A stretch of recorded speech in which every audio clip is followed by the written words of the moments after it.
Et on va retrouver en duplex avec nous depuis Québec Denis Desgagnés. Bonsoir, vous êtes depuis 2011 le PDG de ce centre de la francophonie des Amériques. Denis Desgagnés, vous êtes québécois, mais vous avez vécu dans l'Alberta, qui est une province anglophone de l'Ouest canadien. Vous travaillez depuis 30 ans à la défense de la francophonie et des francophones.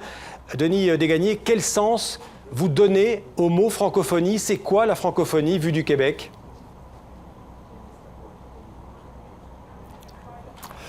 Disons, de vue du Québec, la francophonie, en tout cas pour moi, la francophonie, c'est un moyen de bâtir des solidarités, c'est de l'humanité même. Donc, la francophonie, c'est vraiment des valeurs pour le développement des communautés.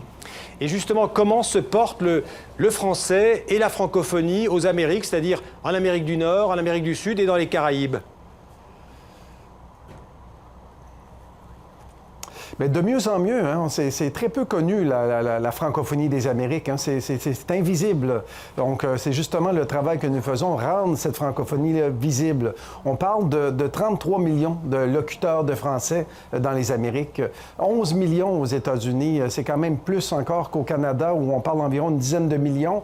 On parle des Caraïbes aussi, et toute cette francophonie-là, vraiment, tout ça pour vous dire que c'est une francophonie en mouvement. C'est une francophonie qui cherche de plus en plus à des professeurs de français, qui cherchent à avoir des référents culturels des Amériques. Donc, elle prend sa place. Votre raison d'être, la raison d'être de ce centre de la francophonie des Amériques, c'est, on peut dire, de faire rayonner le plus possible ce que vous appelez le fait francophone en Amérique?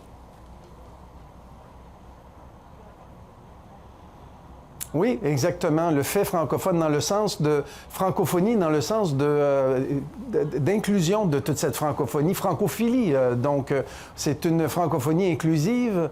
On parle, et d'ailleurs, pendant la fin de semaine, on a parlé énormément de ce thème francophonie le plus inclusif possible. Nous avons ici au Canada et dans les Amériques des francophones de langue maternelle anglaise ou des francophones de langue maternelle autochtone, etc. Donc, on est dans ce devenir francophone des Amériques. Alors, l'objectif, j'imagine que ce n'est pas seulement de défendre le français, la langue française, c'est aussi d'utiliser la francophonie comme un levier économique, aussi pour favoriser le tourisme. C'est aussi cette dimension économique qui est importante. Absolument. Donc, développement économique, développement culturel, développement dans le secteur de l'éducation. On est vraiment dans le développement global de cette francophonie. Donc, on ne peut pas développer seulement, je dirais, l'éducation sans avoir un impact économique, sans avoir un impact sur la culture. Donc, c'est interconnecté. Donc, on doit travailler ensemble, tous ces acteurs de la francophonie, dans un projet social d'Amérique, francophonie d'Amérique. Denis Desgagnés, c'est aussi la vocation du réseau des villes francophones et francophiles d'Amérique, dont vous êtes partenaire, je crois. Oui, c'est exactement. C'est probablement un des plus grands projets. Il faut dire que le Centre de la francophonie des Amériques a seulement 7 ans.